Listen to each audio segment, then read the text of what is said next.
आपकी प्रॉपर्टी पे किसी ने जबरदस्ती कब्जा कर रखा है, या आपकी प्रॉपर्टी मकान दुकान के सामने किसी ने जबरदस्ती अतिक्रमण कर रखा है, या अपनी भैंस बांधी, या कुछ भी ऐसा कर दिया है, आप चुटकियों में उसकी छुट्टी कर सकते हैं। लेकिन उसके लिए ये वीडियो आपको अंत तक देखना पड़ेगा। नमस्कार दोस्तों, मैं आपका अपना एडवोकेट गौरव सिंह आपका स्वागत करता हूं सीख ऑफिशियल शो लीगल ज्ञान में। दोस्तों, आप अपनी प्रॉपर्टी का कब्जा खाली कराने चाहते हैं तो बहुत लोग बाहुबली बनते हैं और आपके साथ मार पिटाई करना चाहते हैं। आपका खेत है और कुछ लोग क्या करेंगे, आपकी मेड़ कब्जा कर लेंगे, या आपके घर के सामने बकरियां बांध देंगे, या रास्ता ब्लॉक कर देंगे। इस सारी परेशानियों का चुटकियों में हल मिल जाएगा। बस इतना ही काम कर लीजिएगा। जिसमें सबसे पहले आता है, सबसे पहले आपको क्या करना है, आपकी जो भी प्रॉपर्टी कब्जा की गई है, आपको सीधे एसडीएम के पास जाना है और 146 सब क्लॉज 6 में आपको एक प्रार्थना पत्र लिख देना है एसडीएम को, ये कहते हुए कि आप मेरा कब्जा खाली करवा दीजिए और इसके सारे संबंधित पेपर जो प्रॉपर्टी के हैं वो आपके पास हैं। उसके साथ साथ आपको क्या करना है, आपके संबंधित सीओ सर्किल ऑफिसर को भी एक प्रार्थना पत्र लिखना है, यही कहते हुए कि यहाँ पर आपकी जमीन है और इस पे अवैध कब्जा है इन व्यक्तियों द्वारा, इनको खाली करा दिया जाए। बस आपका काम हो जाएगा। इसी पत्र पे संज्ञान लेते हुए एसडीएम एक ऑर्डर कर देगा पुलिस को कि इनको इनका कब्जा दिला दिया जाए, और पुलिस वाले उस प्रॉपर्टी पे जाएंगे और फोर्सफुली आपका कब्जा खाली करवा के आपको दिला दिया जाएगा। दोस्तों, अब मैं बात कर लेता हूं उनकी जिनकी खेत की मेड़ किसी ने कब्जा कर ली, या प्रॉपर्टी के सामने गाय भैंस बांध दी है, या घर के सामने कोई ऐसा काम कर रहा है उसका पड़ोसी जिससे आप परेशान हो रहे हैं, तो वो कब्जा भी मैं आपका खाली करवा सकता हूं। उसके लिए सिंपली आपको सिर्फ 3 चीजें करनी, जिसमें सबसे पहली चीज है कि आपको सबूत इकट्ठा कर लेने हैं। जैसे ही आपका पड़ोसी वो कार्य करने जाए या सड़क कब्जा करने जाए तो आप उसका वीडियो बना लीजिए या फोटो खींच लीजिए और अपने पास रख लीजिए। फिर आता है दूसरी चीज, आपको एक एसडीएम को आवेदन पत्र लिखना है, ये कहते हुए कि इस तरीके से ये व्यक्ति मुझे परेशान कर रहा है, मेरी जमीन पे कब्जा कर रहा है, और बस यही लिख के आपको दे देना है और उसके साथ ये एविडेंस आपको लगा देना है। जैसे ही आप ये एप्लीकेशन दे देंगे,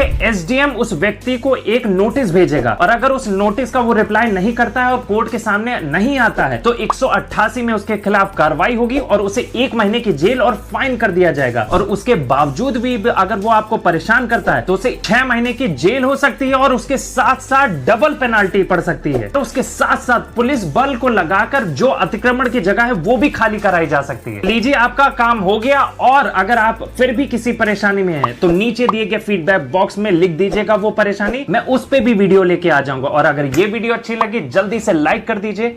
धन्यवाद।